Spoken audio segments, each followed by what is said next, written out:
Nesse episódio, nós vamos falar sobre 7 erros que nós acreditamos que todo e-commerce deveria se atentar para evitar perder vendas por bobeira.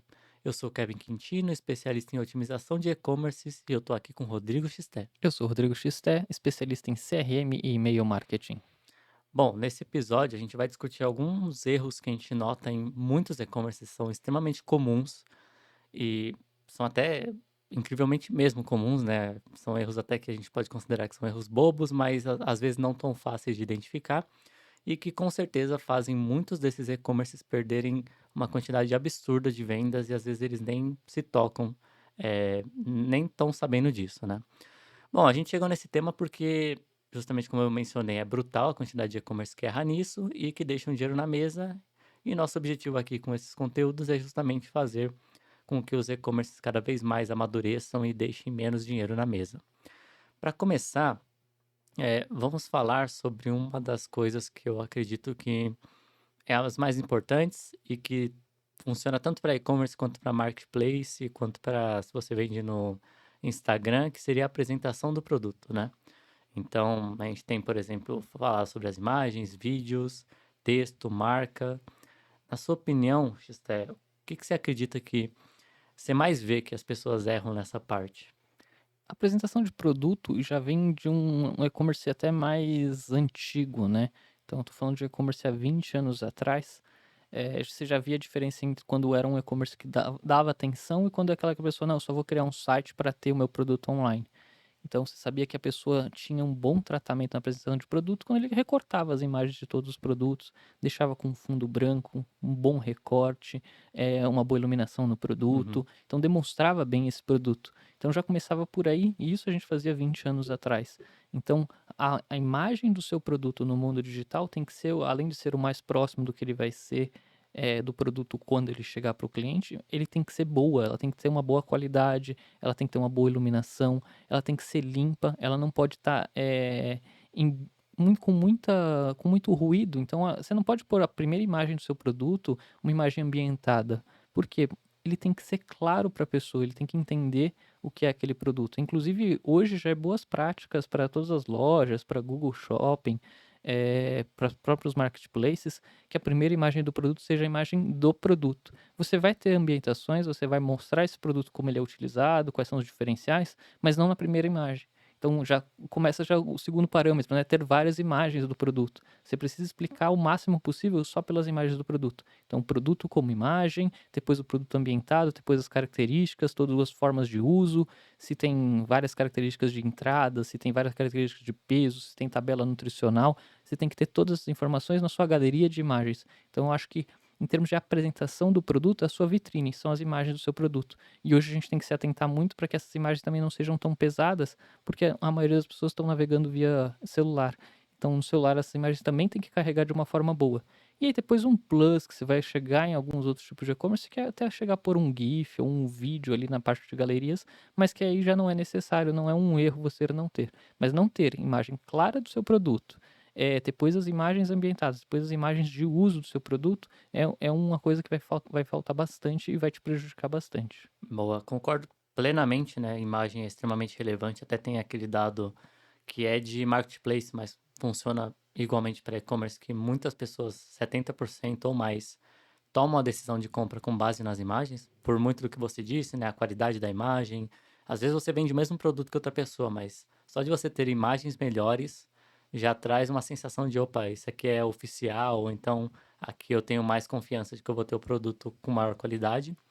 E na apresentação do produto também entra vídeos, como você mencionou, porque hoje em dia o pessoal gosta muito de consumir vídeos Uhum, e é mais fácil de consumir, você consegue entregar muito mais informações.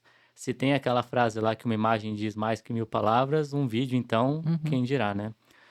Só que agora entrando então numa questão da parte do texto, que muita gente acaba não sabendo muito bem como fazer da forma correta, na minha opinião, é que o que que eu vejo, né? A gente primeiro tem que diferenciar o que é ter uma descrição completa do que é ter uma descrição que é densa, né, porque uma coisa é diferente da outra. Dá para você ter uma descrição perfeitamente completa com todas as informações que a pessoa precisa para tomar a decisão de compra, Sim. e ao mesmo tempo ser um texto reduzido ali, não precisa ser um texto também de uma 2 linhas, obviamente, mas ele tem que estar bem organizado, bem estruturado para o consumo daquele conteúdo ser o mais fácil possível, né. É aquela questão, você não consegue comer uma melancia de uma vez só, você tem que dividir ela, né. Então, um texto, né, a descrição do seu produto, você faz a mesma coisa, você lista ali tudo que você tem que informar daquele produto, Uhum. muito baseado também no que os clientes costumam buscar sobre aquele produto. Então, dê uma olhada em se você é um revendedor, né, dê uma olhada no que os seus concorrentes falam sobre aquele produto, dê uma olhada no que as pessoas perguntam daqueles produtos, tanto no FAQ quanto nas reviews, o que elas colocam, para você conseguir montar, tanto nas imagens quanto na descrição do seu produto, um, um guia ali que tire todas essas dúvidas que poderiam fazer a pessoa não comprar de você, simplesmente porque você não esclarece elas. Vou dar um exemplo bem claro. Vamos supor que a pessoa está comprando algum móvel. Às vezes a pessoa tem um espaço muito limitado, a pessoa precisa saber as dimensões daquele móvel. Se você não dá essa informação e seu concorrente dá, mesmo que os dois produtos sejam o mesmo, a pessoa vai no seu concorrente porque ela tem a certeza de que são aquelas dimensões que o produto que ela vai receber tem. Uhum. Então tem essa clareza. E voltando à questão do denso, né? Descrição denso ou não, você pode estruturar. Então, você pode dividir em tópicos, como o pessoal faz. Então, aqui eu vou colocar as especificações técnicas, aqui eu vou colocar as especificações gerais, o que é, para que serve. Se divide em algumas seções, que aí fica bem claro, mesmo que tenha uma quantidade de conteúdo maior. Divide em mais parágrafos. Destaque as informações que são mais relevantes. E não é mais relevante em relação ao que você acha, tá? É mais relevante de fato ao que o Cliente. consumidor tá procurando. Então, para texto, eu acredito que esse é um bom caminho. O que que você acha? E em relação ao texto, você também passa credibilidade, né? Quanto mais informação você tem de um produto, mais a confiança daquele Uhum, cliente naquele anúncio que ele está vendo, naquela página do produto. Porque quanto mais detalhes, quer dizer que ele conhece mais daquele produto. uhum, Então você tem que ajudar o cliente a tirar as principais dúvidas. Então você tem que realmente simular como se fosse entrar numa loja. Quais são as principais dúvidas que a pessoa vai ter quando ela entrar na loja? Ah, tem tanto de espaço, tem tanto de armazenamento, quando é para algum periférico eletrônico. Ah, quando você falou móvel, são as dimensões, se é móvel também é o acabamento, qual que é a cor, qual que é a forma do acabamento. Então tem que deixar bem claro essas informações, e às vezes parece que: "Ah, mas isso é claro para mim, eu tenho que fazer isso", mas as pessoas não fazem. uhum, A descrição é muito importante. Tem uma moda hoje que as descrições de marketplace, né, eles jogam nos robozinhos e pedem para que eles gerem uma descrição sexy para vender o produto. Tá bom, pode ser interessante isso para suas 3 primeiras linhas, mas as informações do produto têm que estar completa também. Eh, vai ajudar a atrair, vai ajudar a chamar atenção, que você está numa área de competição que todo mundo acaba copiando e colando o que está na página do outro, mas sempre tem alguma coisinha ali que você consegue pôr melhor, que você consegue fazer bem feito, que você consegue dar uma descrição que o seu público já deu feedback. Essa dica que você deu de olhar nos comentários como que a pessoa fala sobre o produto, é interessante que ele vai te trazer qual que é a primeira característica que ela busca. Se uhum, ela valoriza aquilo, se ela te dá um retorno, que aquilo funciona ou que aquilo é interessante, traz isso mais para destaque para o seu produto, para você dar destaque àquele valor. Então a pessoa consegue pegar isso. E principalmente produtos que têm unidade de medida, se possível, coloquem no título as unidades de medida, porque isso ajuda a pessoa a tomar uma decisão. Porque às vezes é muito fracionado o mercado e não tem um padrão. E aí cada um vende com uma unidade de medida diferente. Então ela saber, a gente já pegou esse caso, né, de trazer não só a unidade de medida, mas trazer o quanto aquilo impacta no dia a dia daquela pessoa. "Ah, isso aqui vai te durar tantos dias de consumo, isso aqui vai te durar", às vezes a unidade de medida não traz essa informação, porque ela tem que ficar fazendo conta, a dosagem muda. Então se o seu produto é legal você trazer para o dia a dia dessa pessoa. "Ó, esse produto vai durar, se é um bem de consumo, 7 dias, vai durar 14 dias, vai durar 30 dias". Então é legal você já pegar esse atalho na descrição do seu produto. Você vai ter a descrição na questão de volumetria dele, mas você precisa pegar esse atalho e dizer: "Vai durar tantos dias". Isso ajuda muito mais na decisão, porque às vezes o seu produto ele tem uma concentração maior, e aí nas gramas ele vai ser menor do que o do concorrente. E aí você precisa dizer quanto a gente vê muito isso em sabão em pó, em coisas de produto de limpeza, rende tantas lavagens, uhum. rende tantos litros, porque você começa a ter produtos concentrados para reduzir as embalagens, diminuir custo e melhorar toda a questão da cadeia produtiva, só que você tem que dar essa percepção para o seu cliente. E a gente no digital a gente não tem a embalagem tão à vista, por causa que a imagem do produto ele é um Sim, pouquinho menor. Então a descrição ela vai fazer o suporte do que está na embalagem do produto. sim. Até porque se você tem um produto que o foco dele é a venda no offline, é mais difícil ainda, porque você faz a embalagem pensando no offline. Uhum, Você vê essas marcas que nasceram no digital, as embalagens são muito mais focadas, tipo, essa é a principal informação, eu vou deixar ela gigante uhum, na embalagem, né? E aí, já pensando, tipo, eu vou colocar o mockup ali, a imagem estilo do meu produto, né? Que seria a primeira, e essa informação vai chamar atenção. Um exemplo, por exemplo, é a própria Growth, né?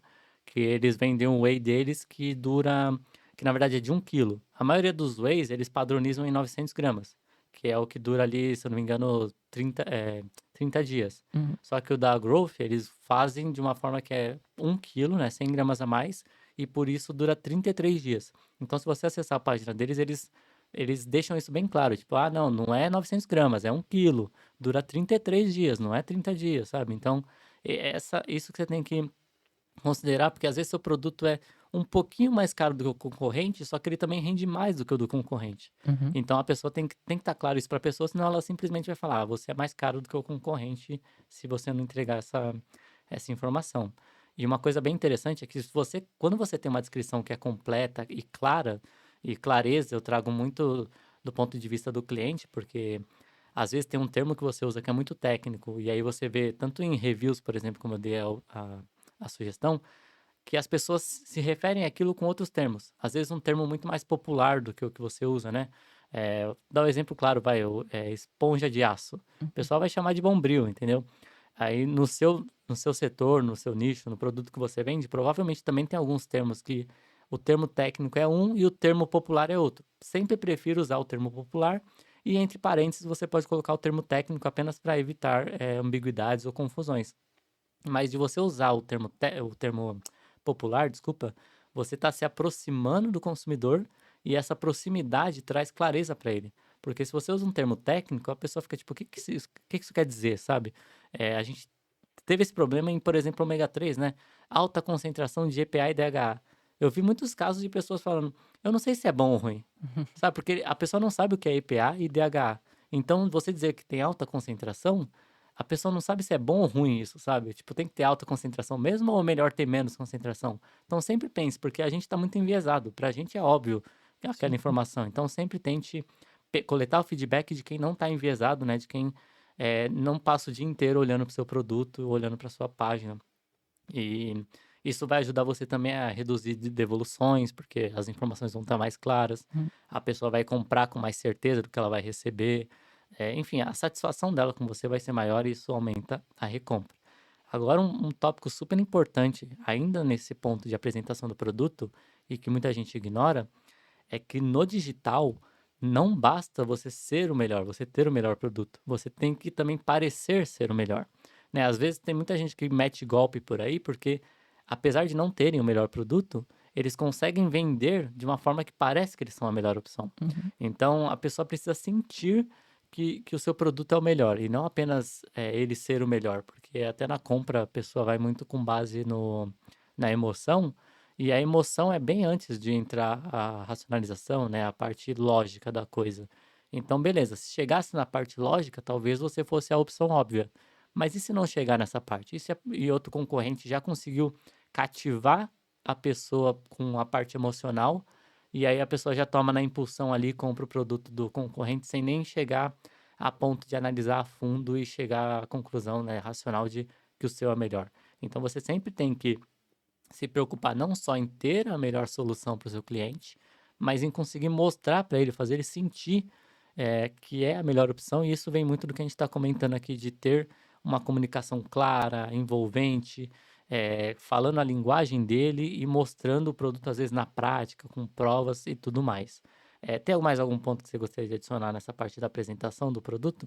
Eu acho que isso complementa bem, e essa coisa de falar, o ser é melhor do que parecer, né, ao contrário, o parecer é melhor do que ser nesse Uhum, caso, porque às vezes a gente pode ser o melhor produto, somos melhores que todos os concorrentes, mas nós parecemos pior, uhum, e isso deixa de vender. Então você vai ver concorrência de mercado de consumo como um todo. A embalagem que me chama mais atenção do salgadinho é a embalagem que mais vende. Não necessariamente é o melhor produto, às vezes até é um produto muito ruim, mas aquele que tem a melhor embalagem consegue gerar percepção de valor, consegue chamar a atenção do consumidor e consegue ser o que mais vende.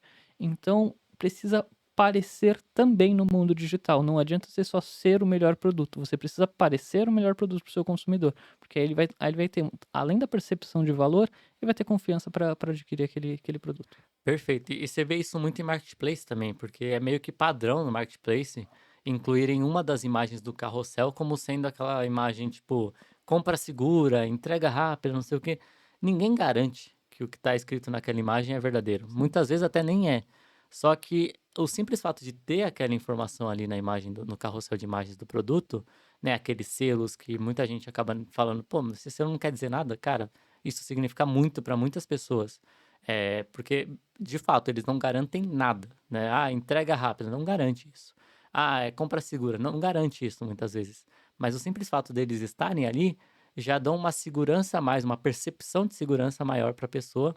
Então, se você é uma pessoa que vende um produto bom, que a compra no seu e-commerce e tal é de fato segura, se a entrega é de fato rápida, coloca essas coisas, sabe? Não deixa só para o concorrente que não tem essas coisas colocar, porque aí você que tem, você que entrega tudo isso, não vai estar mostrando para o cliente que você entrega tudo isso, enquanto o concorrente que não entrega vai estar convencendo o cliente dessas coisas que, no caso, não são falsas, né? E são dores comuns, né, então para todo nicho, todo segmento. Compra segura, garantia de entrega, ambiente seguro para pagamento, todo mundo tem que ter. Uhum. Então, funciona para todo mundo. Então é bom você pôr de uma forma estratégica nas suas páginas, você já reforça que aquela pessoa está entrando já na parte racional, acho que eu vou realmente fazer essa compra, é um lugar que eu vou fazer isso. E é engraçado, a gente aprendeu isso com quem? Com as pessoas que fraudam nossos sites. Eles colocam isso em todo momento. Então eles não dão brecha para a pessoa não desistir. Só que eles têm um chamariz um pouquinho maior, que é o valor. Então eles põem sempre um valor muito em conta que vale a pena você tomar o risco, que se você perder aquele valor não vai ser tão ruim assim.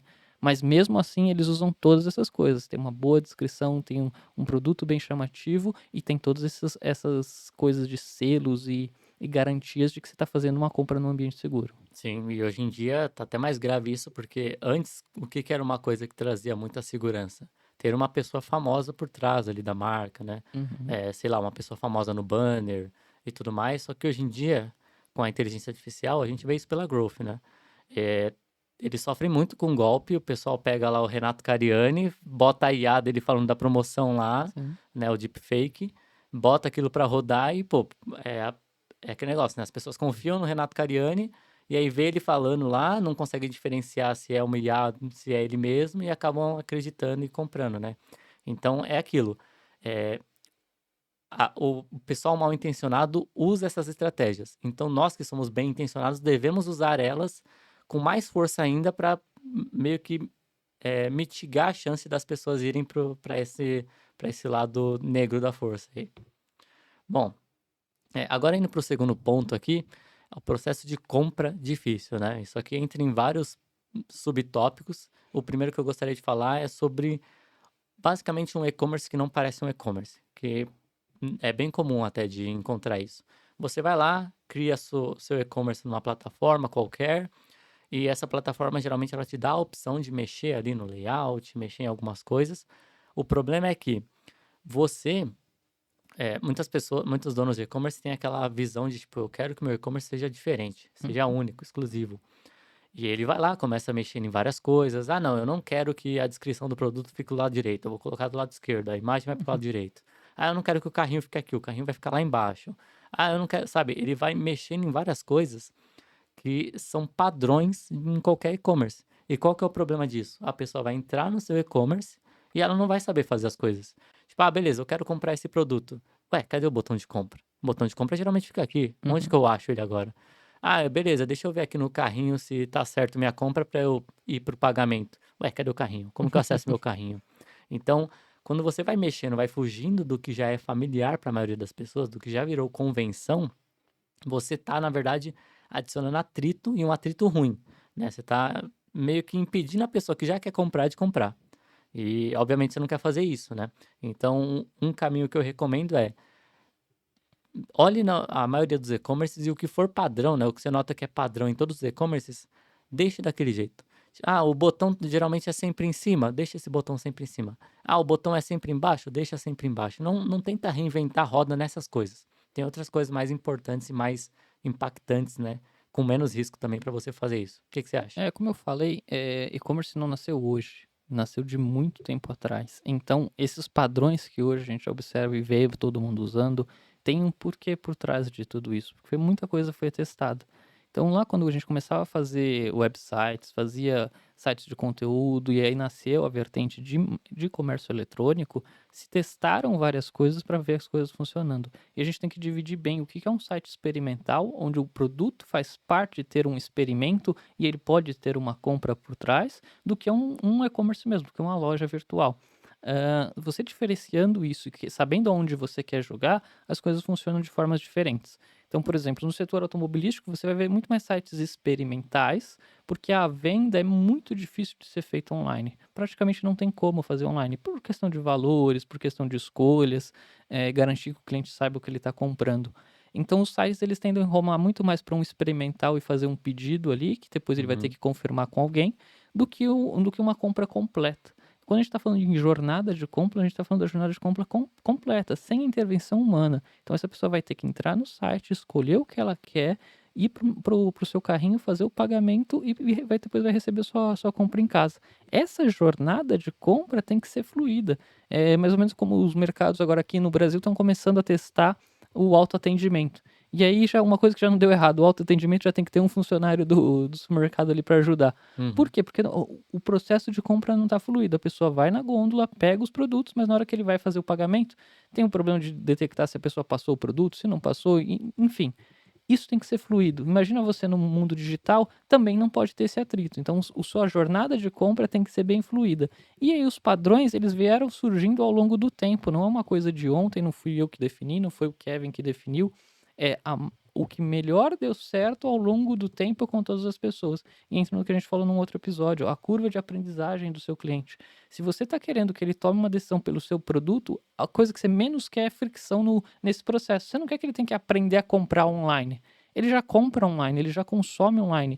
O Brasil tem um dado muito interessante que 90% das pessoas compram online, consomem alguma coisa online. E com a migração de todos os bancos para o mundo digital, então todo mundo sabe um pouquinho o fluxo de pagamento, sabe como é que funciona isso. Hoje você não consegue acessar um banco se você não tiver um celular, porque todos os tokens estão vinculados a um aparelho. Então, as pessoas já sabem, pelo menos o fluxo mais básico que ela conhece é de um caixa eletrônico, você vai ver que tem algumas semelhanças nos processos de compra com esses fluxos. Então não muda, não tenta inventar isso agora. Agora não é a hora. Agora você quer pôr o seu produto no mercado, quer atrair clientes, quer fazer coisas que não precisam ter atrito. Então o fluxo de compra tem que ser claro, não fique inventando cor de botão. Ah, mas porque tal cor vai converter mais? Não inventa, faça o que fica melhor para o seu cliente, um botão bem contrastado, botão é botão, é, outros tipos de botões nas páginas de produto, tome cuidado. Você só tem uma intenção na página de produto, levar ele para a próxima etapa, que é adicionar o produto no carrinho. Então deixe isso bem claro, evite de ficar pedindo várias ações numa mesma página. É a página do produto, é para adicionar o produto ao carrinho. Você tem outras páginas e outras estruturas do seu e-commerce para fazer essas solicitações. Você vai ter que ter uma página de produto, você vai ter que ter um carrinho e você vai ter que ter um checkout. Todo mundo vai ter que ter essas etapas. Não, eu quero revolucionar e a pessoa com um clique é o compartilhagram, só que agora o compregram. Você clicou e a pessoa comprou. Cara, calma. Faz as coisas funcionarem como todo mundo está acostumado. Tem muito exemplo bom. Na dúvida, pega o exemplo dos grandes marketplaces, que eles já estão e testam isso há muito mais tempo e todos os dias, e faz uma coisa o máximo parecido possível. Tem temas que já têm isso bem entregues em qualquer plataforma de e-commerce que você usar, só que faça dentro desses parâmetros, não tenta reinventar agora. Depois, quando você tiver um controle de taxa de conversão, souber como é que estão suas páginas, você pode começar a experimentar algumas coisas. Mas isso que você falou da história da imagem do produto do lado direito ao invés do lado esquerdo, tem um porquê. E as pessoas precisam entender que tem um porquê. E tem um porquê e muda de acordo com a sua região. Então muda de acordo. Se você é um ocidental é de um jeito, se você é um oriental é de outro jeito, se você é do Oriente Médio é de outro jeito. A cultura influencia muito na experiência. Então, acho que você não está com tempo de querer entender como é que é uma cultura, como é que é a experiência e como é que tudo isso se desenvolveu. Então vamos fazer o que já está dando ali. A ideia de templatização, vamos dizer assim, inventar essa palavra agora, é que eles pegam as boas práticas e ganham tempo para as pessoas que não podem gastar tempo nisso. Então uma boa prática isso. Então use bons templates que já te entregam essa solução. Você tentar reinventar tudo isso agora não vai te trazer um bom resultado. Não existe nenhuma coisa mágica que você vai fazer, que vai fazer você vender 10, 20 vezes a mais, mudando essas coisas. Então, o fluxo de compra tem que ser uma coisa familiar para a pessoa. Não, perfeito. Eu estava até aqui dando uma olhada, porque isso me lembrou muito uma coisa que eu aprendi em game design, que é a questão de como os jogos usam a luz para guiar os jogadores para onde eles querem. Então, como nós, como seres humanos, né, a gente voltando a falar que a forma como nós funciona, como a gente funciona, impacta muito em como a gente compra, em como a gente vende e tudo mais. Nós naturalmente somos atraídos pela luz e repelidos pela escuridão, né? Nós não queremos estar em locais escuros, nós queremos estar em locais iluminados. Então, como que os jogos usam isso a favor deles? É, é muito chato você estar jogando um jogo e ele tem que ficar te guiando de forma óbvia para onde você tem que ir. Tipo, vá para lá, vá para lá. Então, como que eles fazem? Eles usam a luz. Porque usando a luz, né? Tipo, eu quero que o jogador vá para aquela direção. Você coloca uma luz lá e deixa o resto menos iluminado. Porque naturalmente a luz vai atrair a pessoa, ela vai lá em direção à luz. No e-commerce, como que a gente faz isso? A gente usa basicamente os botões, né? Então, como o Xté comentou, o principal objetivo da página de produto é a pessoa adicionar no carrinho para ir para o carrinho. É aquilo que você quer que a pessoa faça. Então, o item que leva a pessoa para a próxima etapa tem que ser o elemento mais fácil de encontrar na página, no caso, o botão de adição no carrinho. Tem que ser o elemento que a pessoa não vai ter dificuldade nenhuma de encontrar ele. Ele também não tem que distrair a pessoa enquanto ela estiver olhando outras informações. Porém, sempre que ela precisar dele, ele tem que estar ali, opa, tô aqui, ó. Opa, já decidiu comprar? Clique em mim, entendeu? Tem que ser fácil, tem que ser bem prático para não gerar atrito justamente para a pessoa que às vezes ela já quer comprar e você tá dificultando as coisas para ela, né. Esse é o conceito de dar o botão em vários momentos da página. Às vezes você só tem ele lá em cima e você deu um monte de informação e Uhum. você já convenceu essa pessoa ao longo dessa página e não tem mais o botão de compra. Então você tem que facilitar a decisão dela de adicionar esse produto ao carrinho, seja usando o botão em vários momentos da página, sendo usando uma âncora para que esse botão fique preso na tela. Só que também me evite, não vai ficar pondo um botão pulsante na tela a É, cada 5 minutos aparecendo. distraindo, né. Não, ele tá consumindo a informação, mas você tem que facilitar. Às vezes, se você não quer pôr um botão âncora, você não quer deixar nada assim, põe um botãozinho voltar para o botão ou voltar para o topo da página, aí a pessoa já volta, tá lá o botão, mas você facilita ela a tomar a decisão. E aí você pode usar várias vezes o mesmo botão, mas evite também o excesso da coisa de botão pulsando, botão com estrelinha, quando não sei o que lá, isso distrai. Ele tá tentando tomar Sim. uma decisão. Se isso começa a distrair ele, toda a informação que você preparou na página que é importante, tá acabando distraindo e tira ele do fluxo. Então, essa dica que você falou, usar o botão em várias partes, iluminar o caminho dele para que ele tome essa decisão, é perfeito, que se aplica também nos e-commerces. Sim, e, dá até para fazer uma analogia com o mundo físico, né. Pensa que esse botão piscante é aquele vendedor chato que fica atrás de você: "Já decidiu? E aí, quer comprar? Vai comprar? Posso ajudar? Não sei o quê". Enquanto o botão ideal é aquele vendedor que ele se mostra presente, né, tipo, a pessoa tá lá escolhendo, mas a pessoa sabe que ele tá ali. Às vezes ele até chegou a falar: "Ó, meu nome é tal, se precisar de mim eu tô aqui, tá". E acabou, ele não precisa ficar em cima da pessoa, ele já chegou lá, falou: "Ó, se precisar de mim eu tô aqui". A pessoa já enxergou ele, já sabe que se precisar de alguma coisa ele tá ali. Pronto, não precisa forçar as coisas, né. Então é bem importante isso. E outra coisa que gera bastante atrito é a parte do alto esforço, né, que eu costumo dizer, que isso geralmente acontece bastante no checkout. E o que que é esse alto esforço? Muitos campos para preencher, às vezes campos desnecessários que você nem usa a informação para nada depois, mas você pede por algum motivo, e baixa facilidade de preenchimento. Qual que é a diferença entre uma coisa e outra? Uma coisa é você ter muitos campos, outra coisa é esses campos serem difíceis de preencher. Então eu vejo muito isso, principalmente em aplicativos do governo. Você vai clicar em um campo que o input são apenas números, E ele abre abre o de teclado texto. de texto. Não faz sentido, sabe?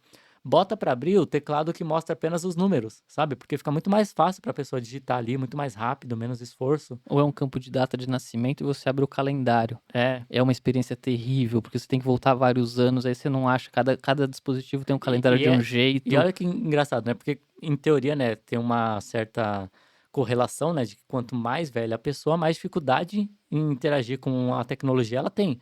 Então, quanto mais velha a pessoa, mais difícil ainda é para ela, porque ela tem que voltar mais Mais anos. anos, até ela achar onde que volta o ano, é muito difícil. Põe um tecladinho de número ali, numérico, é muito mais fácil, ele já digita os números e funciona.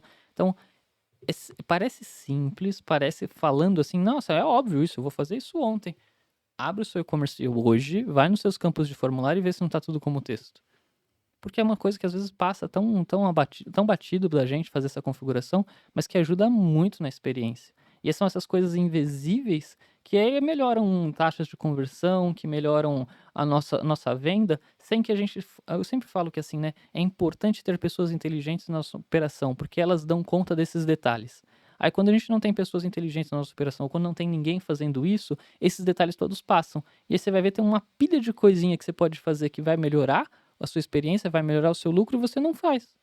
Por quê? Porque não tem tempo, não tem o braço, Ou por algum porque motivo. olhando isolado não, isso aqui não vai mudar nada, mas o acumulado dessas, né, dezenas de coisas. Imagina ter que tomar toda essa decisão, o cara já foi na página de produto, já decidiu pelo seu produto, já comparou com a concorrência, já acessou vários sites, já preencheu, já falou: "Não, é isso que eu vou comprar. Pronto, agora eu vou". Aí quando ele vai, tem aquele baita formulário gigante, aí começa a ser difícil de preencher, um monte de dado que às vezes, quando você pedir dados, às vezes até justifique, às vezes ajuda: "Estou usando tal dado para tal Sim. coisa".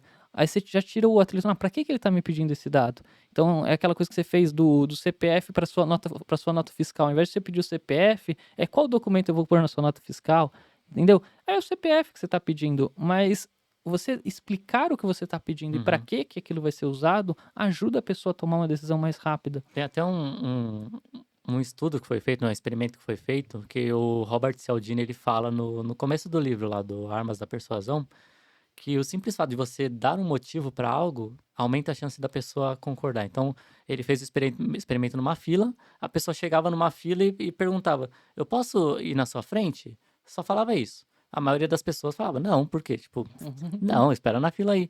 Agora, simplesmente a pessoa chegando e dando um motivo, e nem precisava ser um motivo justo, assim, pode ser tipo: "Eu posso ir na sua frente porque eu tô com um pouco de pressa?" Ele não justificou por que que tá com pressa, sabe, mas deu um motivo, sabe, o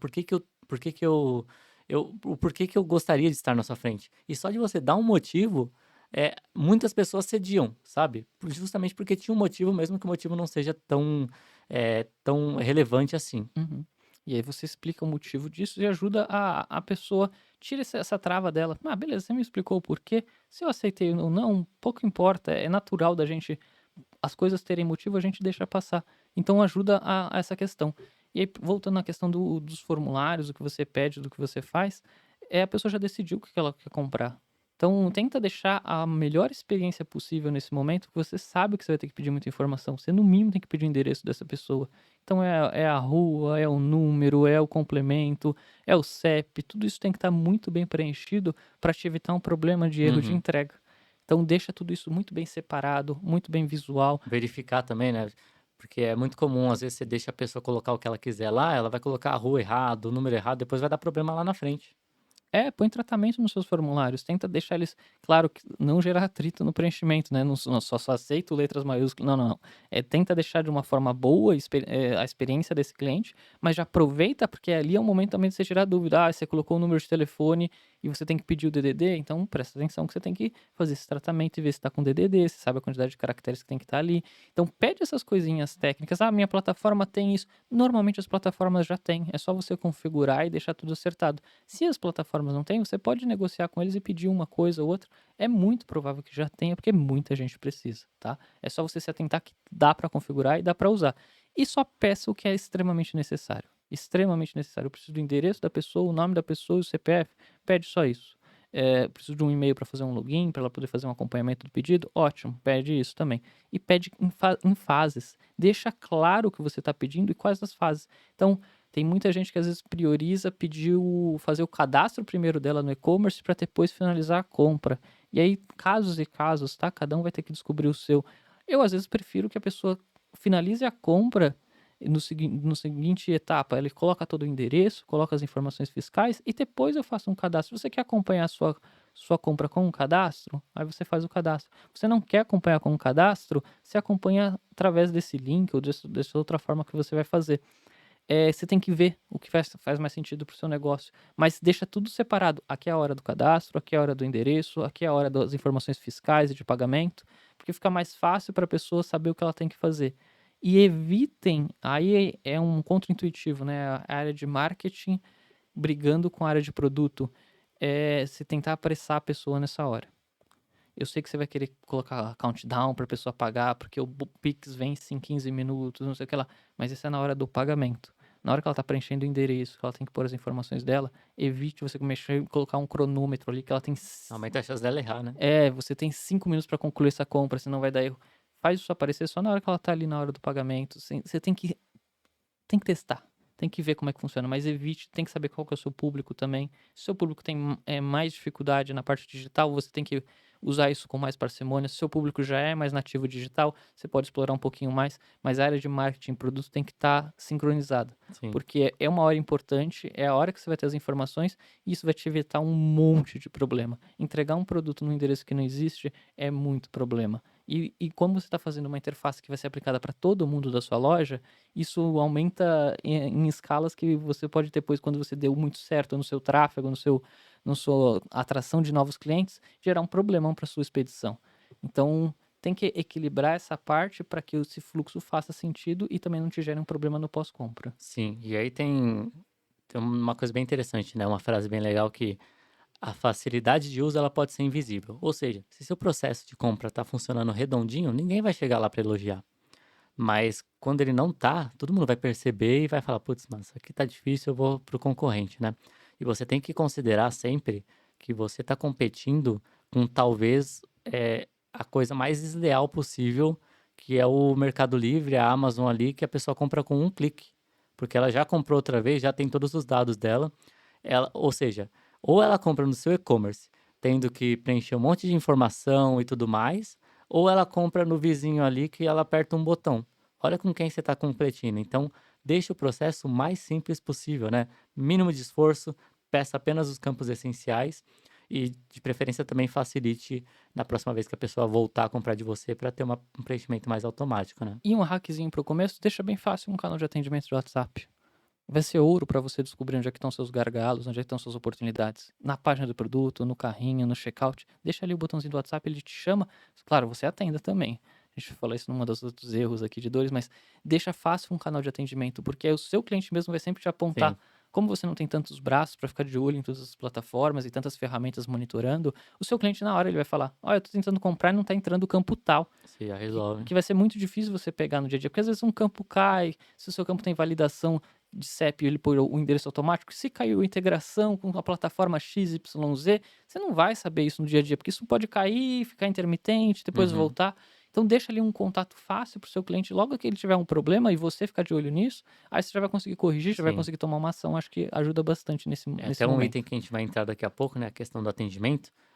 Para concluir esse segundo, que a gente já está um bom tempo nele, tem também a questão da baixa aprovação, que é uma coisa que muita gente acaba não olhando, né? Porque o gateway de pagamento que você usa, seja Mercado Pago, Pague Brasil, enfim, inclusive eu recomendo você usar um que seja bem popular, porque quem é que vai querer colocar os dados em um meio de pagamento que ninguém nunca viu, né? Uhum. Agora, quando tá lá escrito, tipo, pagamento processado pelo Mercado Pago e tal, é uma coisa que a pessoa já conhece, então ela tende a confiar mais e aumenta a conversão. Então, dá uma olhada geralmente o gateway, ele tem que fornecer para você essa informação, que é, beleza, a pessoa está pagando o cartão, é, como que tá a taxa de aprovação, se está tendo muita rejeição, por qual motivo, porque às vezes tem 10, 20% das pessoas ali que querem comprar, estão colocando o cartão e não estão conseguindo pagar, então só de resolver isso você já consegue pegar um dinheiro aí que você está deixando na mesa, né? Fora isso, tem alguns clichês que são clichês por um motivo, né? Você tem que se atentar, que é a questão de site travando, demora no carregamento, né? Tudo que demora para carregar, a pessoa já está impaciente, ela vai buscar o concorrente que é mais rápido. E elementos aparecendo quebrados, em especial no celular, né? Porque como a gente costuma fazer as coisas no desktop, né? Trabalhar aqui no desktop, que é uma tela maior e tudo mais, até talvez por isso que tem aqueles problemas de campos abrindo com o Uhum. teclado normal, porque a pessoa tá aqui no computador não tem isso. Eu tenho meu teclado aqui, eu vou digitar sempre da mesma forma. No celular que tem o negócio da pessoa clicar no campo e abrir um teclado diferente, dependendo da opção. Então sempre olhe primeiro para o celular, especialmente, claro, se a maioria dos seus clientes, que eu acredito que é o caso, acessam pelo celular e compram pelo celular. Indo agora então para um item que você é especialista, um outro erro aqui muito comum é não fazer recuperação de carrinho, remarketing e coleta de leads. O que você tem a dizer sobre isso? Aqui é o ouro para você fazer, né. A gente fala que se 90% das pessoas que entram no seu e-commerce não vão comprar e 10% adicionam no carrinho e 1% converte, você tem 9% das pessoas que estão jogadas no limbo. Elas adicionaram o produto no carrinho, inclusive elas até preencheram alguma informação ali no carrinho e hoje você só precisa de uma informação, Estão seja o quentes. e-mail ou o telefone dela. Você precisa lembrar: "Ó, você deixou o seu produto aqui". Assim, a maioria dos e-commerce, quando você vai ver, generalizando, óbvio, não fazem carrinho abandonado. Ou deixa um padrão da plataforma, né? Ou deixa o padrão da plataforma, que às vezes não atende o requisito que você pode fazer, ou deixa um padrão que só deixa um produto. Isso também é muito errado, porque às vezes você atraiu por um pitch, atraiu por aquele produto, é a hora de você mostrar o que você tem a oferecer. Então ele mostrou interesse de compra, pôs a informação ali, mostra o produto que ele esqueceu, ótimo como destaque, mas às vezes também mostra os outros produtos que você tem, mostra as outras linhas que você tem. Você não esqueceu que todo o seu conteúdo, todas as suas coisas foi feito para um produto único só. E se você também tem outra solução? Ele por algum motivo ele abandonou esse produto, você não sabe. Mas lembre ele, ó, você abandonou. Às vezes a gente está fazendo alguma coisa no celular, alguém nos chama. Compra é muito assim, Uhum. né. Caiu a É internet, qualquer isso, a coisa. gente deixa de fazer. E se a gente não fez aquela hora, não é que a gente não queria comprar, é porque aquilo não tem tanto a compra ela perde a prioridade nas coisas do nosso dia a dia, porque a gente pode fazer ela a qualquer momento. Mas não quer dizer que a gente não fosse comprar, só que se você não lembrar essa pessoa que ela estava fazendo isso, às vezes ela não vai comprar, ela não vai comprar, simplesmente: "Ah, Ou não quando ela comprei, lembrar, economizei". ela vai pro Ou quando ela concorrente. lembrar, ela pode procurar de novo, pesquisar de novo e não te achar. Às vezes não é nem só que ela vai para o concorrente, porque ela foi para o concorrente, ela quer pesquisa de novo o produto. Uhum. Se você não tem coisa que vai pegar essa pessoa, que você vai fazer um remarketing para essa pessoa, ela não vai lembrar de você. E se você vende um produto que todo mundo vende, o ganho é muito pequeno. Às vezes: "Ah, eu achei uma grande oferta, mas vou economizar 10, R$ 20. Achei de novo essa mesma oferta e não tem outra oferta em outro site. Ah, eu vou comprar, eu preciso do produto". É aquela questão que você precisa do produto. Então lembre essa pessoa, carrinho abandonado vai te dar de 10 a 20% de faturamento hoje. Se você ativar o seu carrinho abandonado hoje e não fizer, os padrões da plataforma já funcionam, já te dão um ganho bom, mas você pode ganhar ainda mais se você configurar ele bonitinho, deixar lá com todas as informações. Ele pode ajudar a quebrar barreiras de objeções. Então, será que meu produto vai chegar? Coloca lá, ó, entrega em até tantos dias. Será que eu tenho formas de facilitar esse pagamento? Às vezes a pessoa abandona no carrinho porque ela vê o pagamento, ela fala: "Eu não consigo pagar isso agora, eu não tenho condição de fazer isso agora". Coloca lá, parcelamos em tantas vezes, se você tem essas opções. Então facilite as dores que tem num carrinho, porque ela já tomou a decisão: "Eu quero comprar". A únicas coisas que chega no checkout que tem é forma de pagamento e a questão opções de entrega. Então, deixa claro essas coisas que você tem na recuperação de carrinho, porque aí você vai ajudar essa pessoa. E não lembre ela só naquele 1 ou 2 horas depois que ela abandonou. Lembre depois, porque às vezes eu parei de fazer alguma coisa aqui, porque eu tenho outras tarefas, mas amanhã ou daqui a uma semana eu consigo voltar e fazer isso. Então, claro, você não precisa ser chato, mas faça isso. Hoje eu tenho 3 pontos de contato de carrinho abandonado. São as réguas que em automação mais geram resultado. Então fazer carrinho abandonado não é opção, é gerar faturamento para amanhã. E quando eu entrei não fazia carrinho abandonado. Então quando eu entrei nessa operação não fazia carrinho abandonado. Se fazia quando era um meio de pagamento, depois mudou para outro meio de pagamento, já não tinha mais isso automatizado, você tinha que pôr uma ferramenta. Então você vê, é uma coisa, é fácil de fazer, mas as pessoas acaba ficando ali no canto. Sim. E é um esforço que você faz uma vez, você vai colher os frutos por muito tempo, né? Vai ter que otimizar eventualmente, mas é um esforço de uma vez ali e E o e vai para sempre, é. vai sempre estar gerando carrinho. Para você saber o quanto você está perdendo, vê quantos carrinhos você está gerando e quantas vendas você tem. Uhum. E aí pensa, e se eu recuperar 10% desses carrinhos que não viram vendas? Então se você está gerando 10 carrinhos e um vira venda, você tem 9 carrinhos. Se você recuperar 10% desses carrinhos, você vai ver quanto você vai gerar de É impacto para praticamente você. dobrar, né? Você vai dobrar de vendas, porque você vai conseguir gerar mais uma venda incremental que você não está conseguindo gerar. Então, 10 a 20% é uma boa taxa de recuperação de carrinho. Faça, porque a gente não sabe o porquê que a pessoa abandona. Uhum. E faça por todos os canais que você tiver a oportunidade de fazer. É e-mail, é WhatsApp, é SMS. Deixa ele rodando e funciona. Agora, o outro ponto é o remarketing. A pessoa entrou no seu Só site. uma coisa antes, se vocês quiserem que a gente faça um episódio só falando sobre carrinho abandonado, porque tem muita coisa, a gente tem um especialista aqui para falar sobre isso, só comentar aí que a gente pode pensar no futuro, quem sabe, né? Um playbook completão sobre recuperação de carrinho. Boa, tem bastante coisa para falar sobre. Passando para o segundo ponto, que é o remarketing, que é antes do carrinho abandonado, mas esse aqui só vale para as pessoas que você já tem informação. Então a pessoa entrou no seu site, entrou na página de produto e não adicionou o carrinho. Você pode fazer uma comunicação para essa pessoa, só que você já tem que ter a informação dela de alguma forma. Hoje você pode fazer remarketing mídia, que vai te custar um valor um pouquinho mais agressivo, mas se você já tem os dados dessas pessoas, é fundamental a pessoa que abandonou a página de produto, você dar consciência que ela abandonou aquele produto e que você tem várias categorias e vários produtos. Às vezes ela entrou ali achando que você só tinha aquilo e você pode mostrar outras coisas. Então, esse também é o top 3 dos fluxos de automação que você vai ter no seu e-commerce, que também não é feito. E por último, o outro que é a captação de leads. 99% das pessoas que entram no seu site não fazem absolutamente nada. Eles não vão para o carrinho, eles não compram.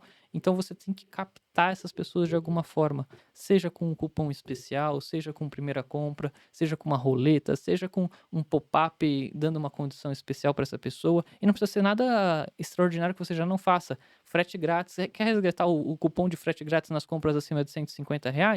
Deixa aqui seu endereço. Ele deixou o endereço.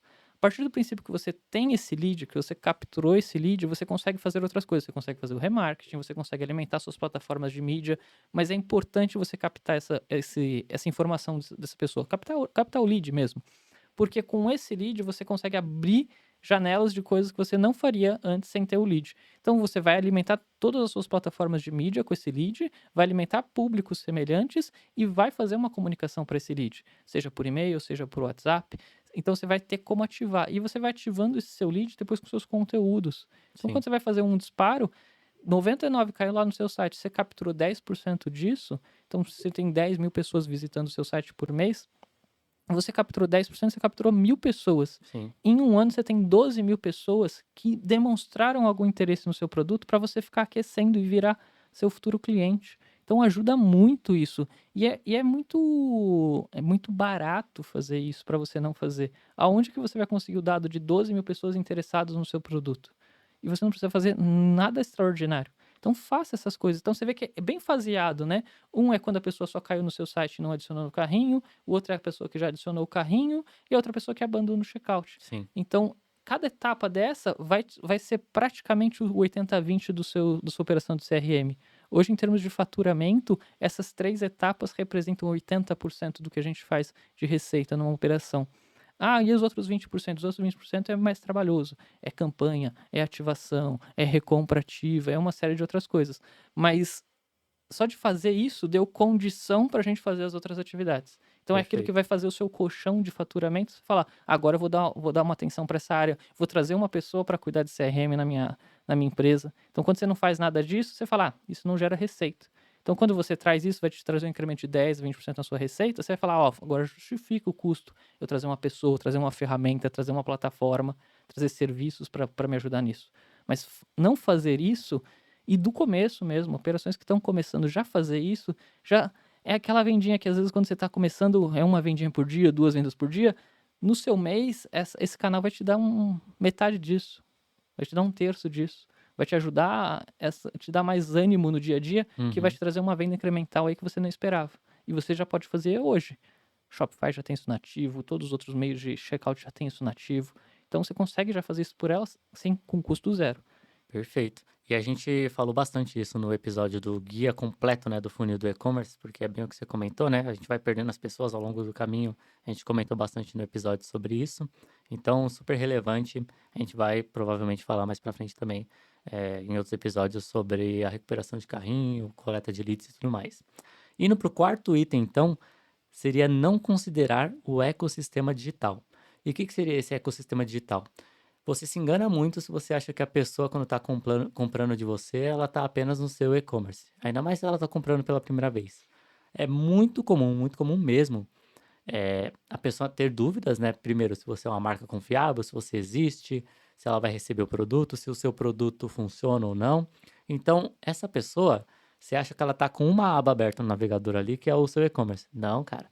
Ela está com 500 abas abertas ali. Uhum. Ela está nos seus concorrentes, ela está no seu Instagram para ver se tem conteúdo, para ver se você existe mesmo. Ela está no Reclame Aqui para ver se o pessoal está reclamando da sua empresa. Ou então, se você tem um pós-venda legal, né? Que se ela tiver um problema ela vai entrar em contato e vai ser atendida. ela tá olhando o Google Meu Negócio, que é quando você digita o nome da sua marca no Google, aparece ali na direita, né, a sua marca, as reviews que ela tem, localização, caso tenha uma loja física e tudo mais. Então ela tá estudando o seu negócio e vendo o que as outras pessoas estão dizendo sobre o seu produto, sobre sua marca, para decidir se ela compra de você ou não. E lembre-se que ao mesmo tempo ela está ali a um clique do concorrente. Ela está com várias abas abertas, uma delas é seu concorrente. Uhum. Ela está a um clique de ir lá para o seu concorrente e finalizar a compra lá. Então, esse episódio todo, a gente está te passando coisas que parecem e na verdade são extremamente básicas e simples, só que é aquele feijão com arroz que quando você não faz, você perde venda de bobeira, sabe? E tem um outro lugar que ela olha e você tem que estar de alguma forma, que são os influencers. Porque quer você patrocine influencers para falar do seu produto, quer você não patrocine, pessoas usam o seu produto, gravam vídeos e postam na internet. Essas pessoas influenciam outras se vão ou não comprar. Então você tem que estar bem de olho nisso. Se você não faz isso, ficar de olho em quem está fazendo em cima do seu produto para saber se tem algum problema, se está tendo algum gap ou no produto ou na parte do Uhum. atendimento. Mas você precisa estar de olho no que estão falando do seu produto. E às vezes não é uma pessoa que tem um perfil com milhares de seguidores. É aquela pessoa que você busca na internet, produto tal, review, Uhum. produto tal, experiência Usei unboxing, 30 e dias, o que eu achei. aconteceu. Então vê o que essa pessoa está falando, porque ela aparece na busca do Google. Então ela não precisa ter vários seguidores, ela está muito na intenção de busca do seu produto como o pós-compra dele. Então você precisa ver, às vezes um videozinho de um cara que tem um canal com 200 seguidores, mas usou o seu produto, tem lá 2.000 visualizações. Quer dizer que tem bastante gente interessada no seu produto, bastante gente que quer saber o que acontece com o seu produto, só que aí você vai ver o vídeo, é a pessoa falando mal, que teve uma experiência ruim.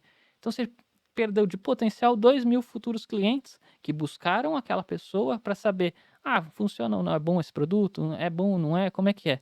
E aí também você tem outro ouro, é olhar os comentários desse vídeo. Sim. Os comentários vão trazer as dúvidas que as pessoas têm e você traz para outro erro que a gente falou do fluxo de compra.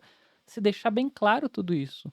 Então, olhar como as pessoas interagem no meio digital, esse conceito de internet como rede social que a gente vê, é muito bom para você coletar informação. Porque as pessoas te entregam de graça todas as informações do que elas sentem ou do que elas têm medo em relação ao seu produto. Sim. Então você tem que olhar esse ambiente. Se você ignorar isso, é muito provável que é isso que não está impactando na sua conversão, nas coisas que não estão funcionando no seu e-commerce. Sim, e é uma coisa que é invisível, né? Como é que você vai perceber isso? Só se você pesquisar ou perguntar para os clientes por que que eles não compraram ali, né?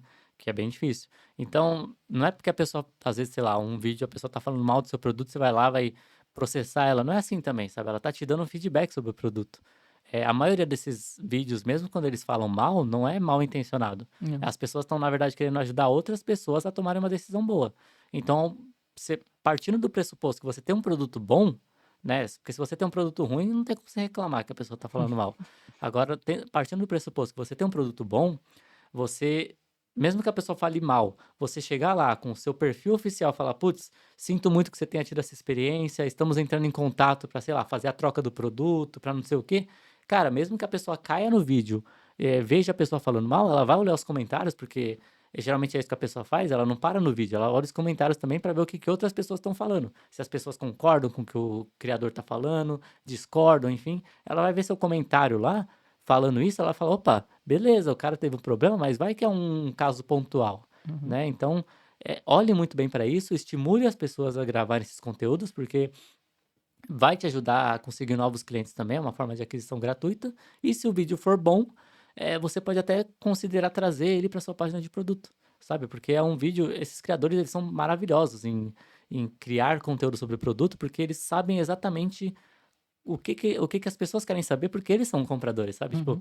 isso que eu queria saber antes de comprar, eu vim aqui e tô falando para vocês tudo que, enfim, eu acredito que vocês deveriam saber antes de comprar. E essa questão de ecossistema, eu sei que lidar com críticas é muito difícil, mas não esqueça que a internet é um mundo aberto. Então, quando você vai posicionar a sua marca para responder as pessoas que estão te criticando, tome um cuidado.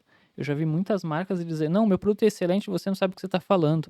é você tratar o cliente como uma pessoa errada. E às vezes o cliente às vezes pode estar errado, ele pode estar sendo meio cri-cri, meio reclamão, tudo, mas você tá com uma postura de empresa ali, você precisa de um profissionalismo. A pessoa pode até estar equivocada e você dá um esclarecimento sobre isso, mas não seja arrogante, não seja mal educado. Não vá parar no Twitter lá do chat do iFood. Isso, não precisa, você não precisa querer lacrar ali, não, dar uma lição de moral. Não, se coloque na posição, entendi, você teve uma experiência assim, vê o que faz sentido no seu atendimento, mas põe um posicionamento como empresa, você é uma pessoa profissional, né? Não vai ficar discutindo por isso. Às vezes a dor dela não é real, às vezes ela está reclamando por uma coisa porque ela teve um outro problema junto com aquela experiência, aquilo ganhou um peso maior e ela pôs tudo aquilo na internet. Uhum. Então você tem que saber absorver isso, porque afeta o seu ecossistema como um todo. Se você sai chilicando com todo mundo na internet pela sua marca, a sua marca vai perdendo reputação. É, e tem muita marca que fala muito de branding, né? Mas justamente é o que você faz, né? Que vai causar esse branding. E isso aí vai gerar um branding super negativo pra você. Perfeito. Então toma cuidado porque afeta todo o seu ecossistema. Então como você se posiciona e não se posicionar também é um problema. Uhum. Então você tem que estar presente, você tem que estar de olho em tudo isso que estão falando de sua marca, principalmente no mundo digital, que as coisas às vezes ganham escala do dia para a noite. Então se você não se posiciona, pode ganhar uma escala do dia para a noite para uma coisa ruim, e se você também se posiciona de forma rude, também ganha uma escala ruim. Então entenda que o potencial é tão bom estar no mundo virtual, mas ele também você tem que ter alguns cuidados, e esse é um cuidado bom. Você tá presente, tá de olho no que estão falando de você e dos seus produtos. Sim, tem até uma frase do estoicismo que é bem comum que você também pode cometer uma injustiça ao não fazer nada, né? Então é bem relevante você, se a pessoa teve uma experiência negativa com o seu produto, ou até positiva, vá lá, comente, pô, legal. Isso aí você vai estar incentivando tanto a pessoa, né, a gravar mais vídeos sobre o seu produto, quanto a outras pessoas também. Indo para o próximo ponto, que é extremamente importante e vai te responder muitas das dúvidas que você pode ter hoje sobre por que, que as pessoas compram, por que, que elas não compram, onde elas têm problemas, dificuldades, é justamente o atendimento rápido e eficiente. É, na verdade, rápido e eficaz, né? Eficiente já é rapidez, mas enfim. Então, a gente nota bastante, né, que às vezes você tem lá a página legal, mas sempre vai ter um gapzinho. É muito difícil você colocar, você tem um e-commerce que é aquele clássico conceito do queijo suíço, né? Uhum. Que vai ter os buracos, mas apesar de ser cheio de buracos, a pessoa sempre vai dar de cara com alguma parede de queijo ali. No e-commerce a gente tenta fazer isso ao máximo. E qual que é a última muralha ali? É a que vai garantir que a pessoa, mesmo que ela passou por vários furos que teve na página, no anúncio, não sei mais onde, ela vai ter a dúvida dela respondida. É o atendimento. Então, o atendimento você tem que ter ele bem claro, bem fácil de acessar para a pessoa que precisar. É a mesma coisa do botão de adição ao carrinho. Não tem que ser algo pulando na tela, distraindo ela, mas tem que ser algo visível que a pessoa vai notar a presença e quando ela precisar, ela vai saber onde encontrar e onde acessar. E aí é importante você também ter alguém por trás ali. Primeiro, tá disponível o máximo de tempo possível, né? No horário comercial e fora do horário comercial você pode usar bot, né? Enfim, você tem que ter alguma forma de estar presente para essa pessoa e ter um atendimento bem de qualidade, que resolve os problemas e que até eventualmente, né, você tendo o braço para isso, até um atendimento que funciona como venda. E o XT entende bastante dessa parte. Vou deixar ele suplementar tudo isso aí com a visão dele sobre atendimento. O atendimento, ele complementa todo o seu trabalho de CRM. CRM é a experiência de relacionamento com o cliente. Só que às vezes a gente já se relaciona com o cliente antes dele ser cliente. Então é fundamental que essa pessoa esteja bem atendida. A primeira coisa que eu olho quando eu caio numa operação de CRM é ver como é que está o atendimento. Ah, mas que atendimento? Quando a pessoa chega no meu site, clica lá no WhatsApp e me chama? Não. É como que você está respondendo as postagens na rede social. É como você está respondendo os comentários. É como você está respondendo os anúncios que estão tendo comentários. É se você tá interagindo com o seu público antes mesmo dele vir para o seu site. Quando você olha isso, você começa a saber a qualidade do seu atendimento. Então você tem que começar por isso. Aonde você distribui o seu conteúdo, você tem que interagir. Já é atendimento isso daí. Você tem que deixar uma pessoa qualificada que vai mandar informação, que vai responder essas pessoas. Chegou no seu site, como você falou em termos de hierarquia, a coisa mais importante é adicionar o produto ao carrinho, a segunda coisa importante é ter o atendimento. No Brasil, nós temos um hábito que a gente prefere perguntar as coisas do que descobrir por nós mesmos. Isso, estatisticamente dizendo, mas empiricamente dizendo, as pessoas preferem perguntar do que ir atrás da informação sozinha. Se as pessoas preferem fazer isso, o seu atendimento tem que estar preparado para isso. Muitas vezes a informação está na página do produto e a pessoa não vê. Até um ponto sobre isso bem rápido, um paralelo, porque é muito comum, né? Você vai olhar e-commerces na Ásia, né? Japão, China e tudo mais, é aquele negócio que você não entende, né? Muita informação na tela, muito texto, muita bagunça. Só que por que aquilo? É uma questão cultural mesmo. O pessoal asiático, eles têm uma questão de que eles não querem incomodar, né? A praticidade para eles é não incomodar os outros. Então, esses e-commerces cheios de informação permitem que ele faça justamente o que o X está falando, que aqui no Ocidente não é tão comum, que é a pessoa caçar a informação por ela mesma ali na página e tudo mais. Aqui no Ocidente, não. A gente já vê interfaces muito mais limpas, claras, né? É o Google que só tem ali a barra de busca, sabe? É tudo muito mais clean, não só pela estética, por ser mais agradável aos olhos, mas também pela forma que nós nos comportamos, que é justamente isso. A gente quer praticidade, quer pouca informação, a gente já tem muita informação, a gente não quer ficar se distraindo com muita coisa. E aí, qualquer dúvida que surgir, eu vou no atendimento logo, o pessoal já está acostumado a comprar por telefone.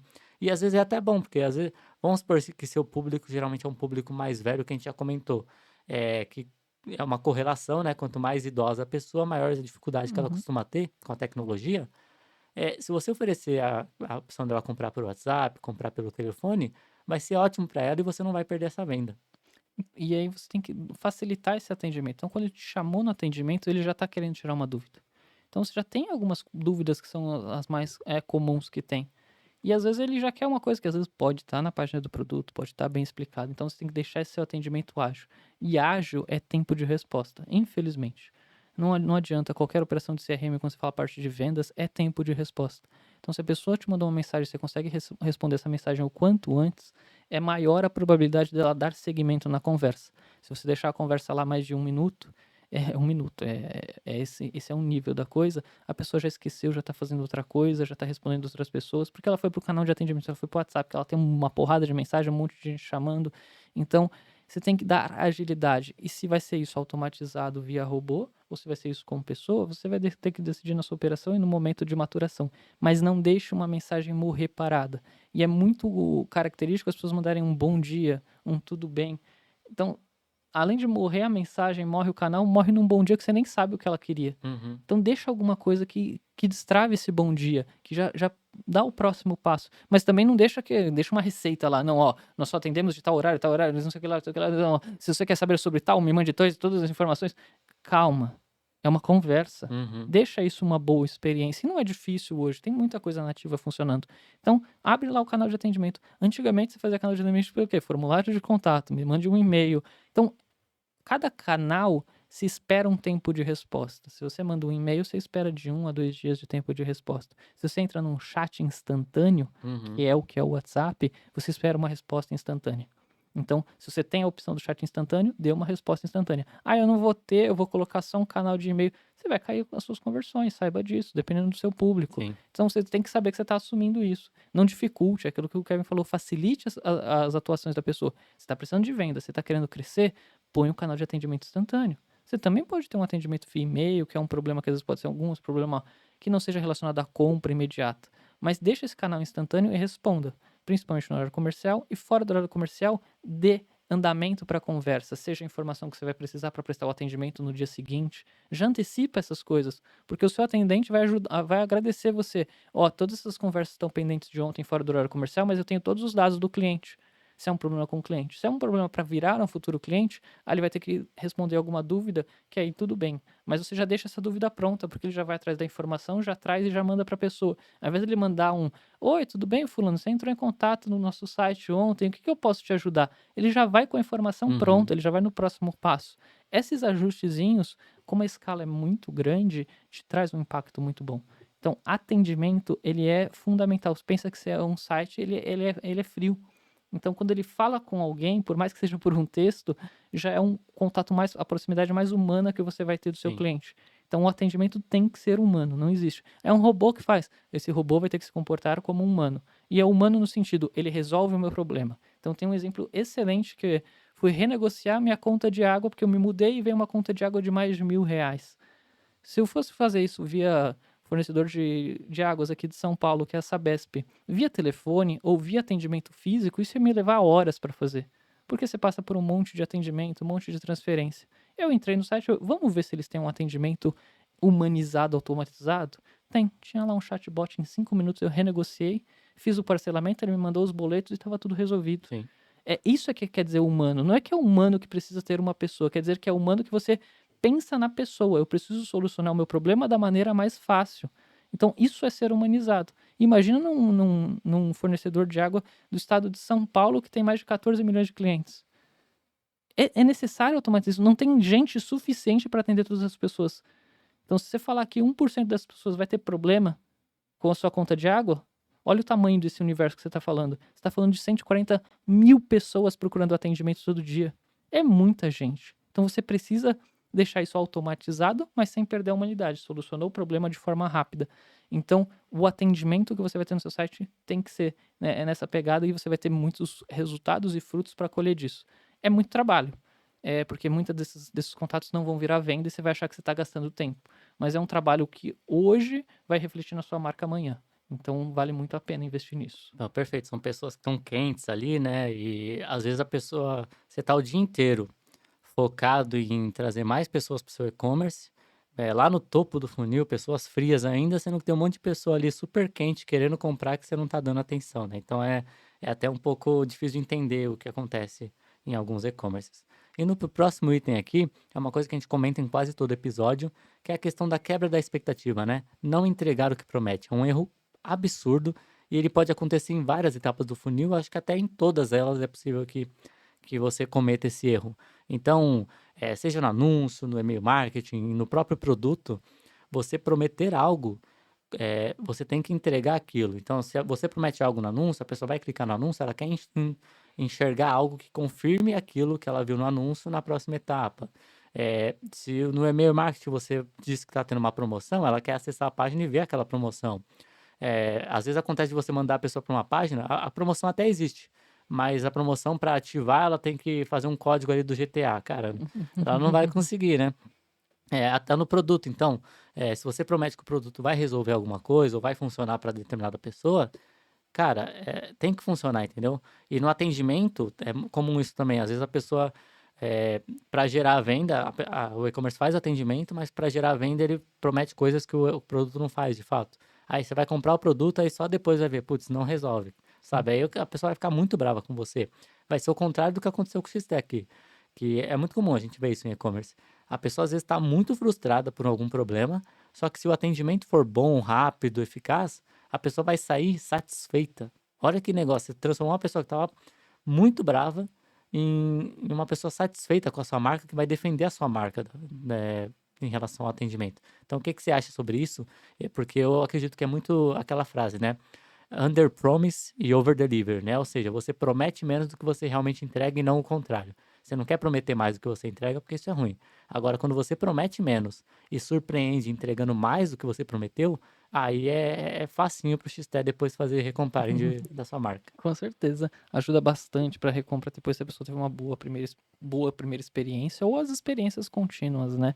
Eu tenho um exemplo sobre isso que às vezes a gente pode achar que isso é intencional, eu tô quebrando a promessa intencionalmente. Não, acontece muito mais sem intenção. E às vezes porque você tá tão acostumado com aquilo. Então, tive essa semana mesmo um problema disso. O cliente viu uma peça e que dizia que o kit, ele ia ganhar aquele kit com 35% de desconto. Só que os produtos que estavam nesse kit não são os produtos do kit. Eram só produtos que ilustravam o mockup. Só que o cliente ele conseguiu dar um zoom na imagem e ver qual era o produto que estava no kit. Ele não ficava tão legível assim. O designer, na hora que for montar a peça, falava, vou pegar qualquer produto aqui da marca para ilustrar e ficar bonitinho. Aí você pensa, uma ilustração de um anúncio impactou numa conversão. O cliente veio dizer que aquele produto não estava no kit. Daí que surge o imagem meramente ilustrativa.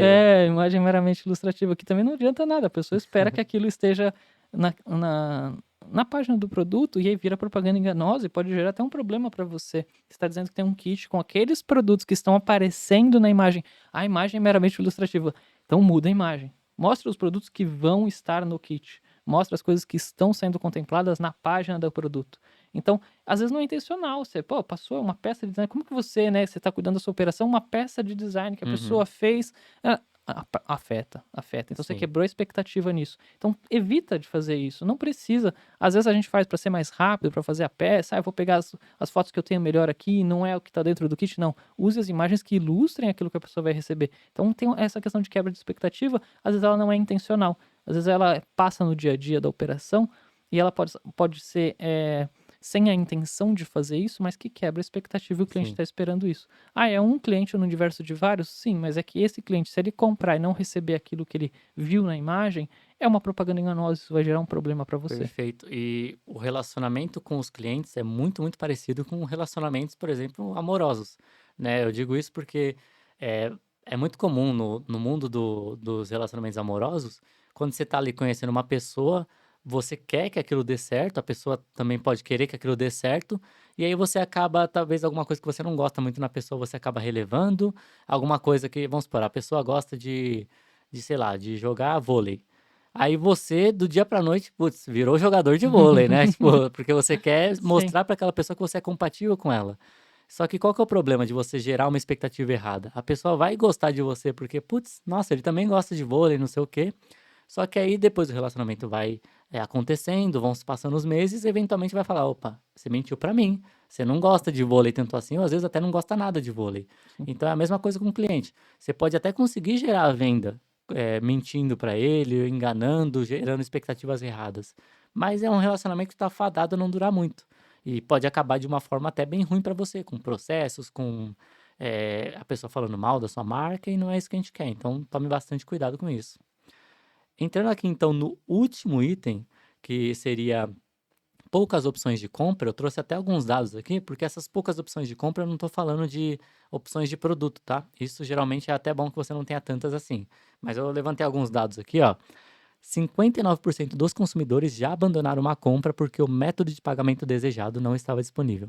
Então pensa assim, hoje em dia que está cada vez mais comum pagar no Pix, a pessoa que ela quer pagar no Pix, ela chega lá no checkout já querendo comprar, não tem Pix, ela vai comprar do concorrente que tem Pix, entendeu? Porque é o método de pagamento que ela prefere. Tem outro aqui também, ó. E-commerces com 3 ou mais métodos de pagamento convertem 30% mais do que aqueles com apenas um ou dois. Então, aí a importância de você oferecer pelo menos, no mínimo, os métodos de pagamento padrão, né? Aquele negócio. Você quer estar no mínimo na média do que as pessoas esperam. As pessoas esperam o quê? Cartão de crédito, Pix, às vezes um boleto, só que o Pix já tá matando o boleto aí Uhum. bastante, né. Então, ofereça pelo menos isso, né, de método de pagamento. Tem a questão do frete grátis também, então você oferecer frete grátis a partir de determinado valor, isso além de estimular o ticket médio, também é um padrão do mercado e você tá lembra de novo, você tá competindo lembra com quem você está competindo. Mercado Livre que oferece frete grátis a partir de 29, R$19, alguma coisa assim. Isso. Cara, olha com quem você está competindo, né. Não para por aí. Opções de frete. Às vezes a pessoa quer receber rápido, ela aceita pagar mais caro pelo frete para receber o quanto antes. Às vezes é um item que ela precisa para ontem.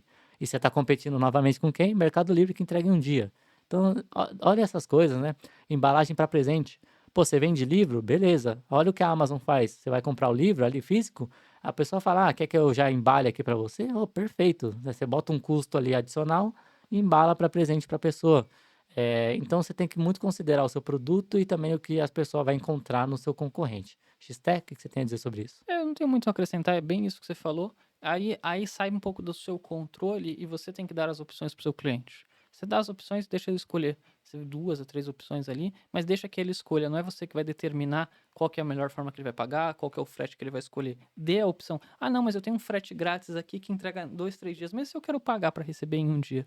E se eu tenho essa opção, dá a opção para a pessoa. Uhum. Você consegue operacionalizar, dê as opções e ele escolhe. Ele não tem, aí não tem atrito em termos de valor. Às vezes as pessoas acham, não, mas você der um valor a mais que ela tem que colocar, ela não vai escolher. Não, deixa que ele escolha. Você pode deixar setado o padrão que você acha mais recomendado ali para ele. Tudo bem.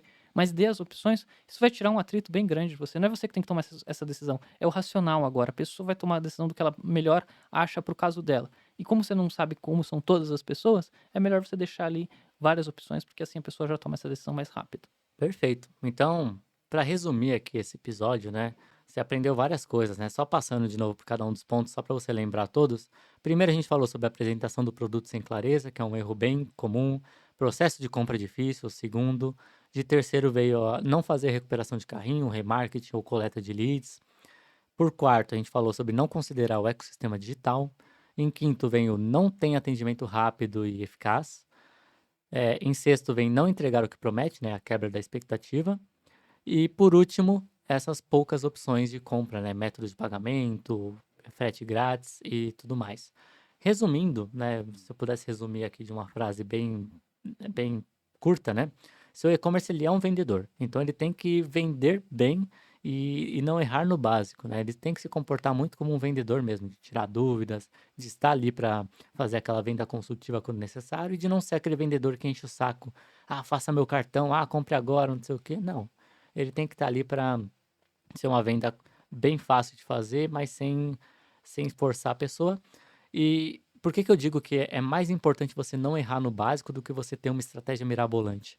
Porque uma coisa que eu aprendi no xadrez, né, eu gosto bastante de jogar xadrez, e lá é muito isso. Não errar é mais importante que acertar. Porque um jogo de xadrez dura aí, em média 40 lances. Eu posso jogar perfeitamente 39 lances. Se eu errar no lance 40, a pessoa me dá checkmate. Entendeu? Então é muito mais importante você focar em não errar, né, do que você em acertar aqueles lances brilhantes e não sei o quê, saber, porque é isso que vai fazer com que você não deixe dinheiro bobo na mesa, né? Aquele dinheiro que por você não estar fazendo o arroz com feijão bem feito ali.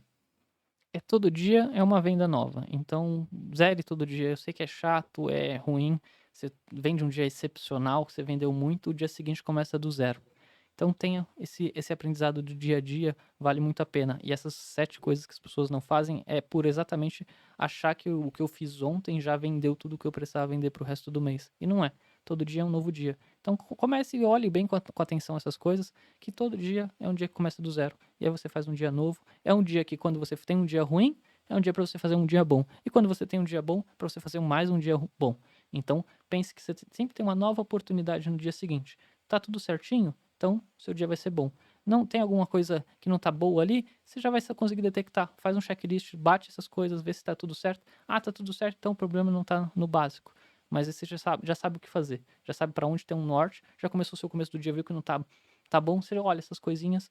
Com certeza você vai achar provavelmente numa delas o problema. Se não achar numa delas, aí o problema às vezes é um pouco maior, que aí você vai ter que dar uma atenção diferente. Mas todo dia é um dia de começar do zero e poder fazer um dia melhor ou renovar o dia que foi ruim do dia passado.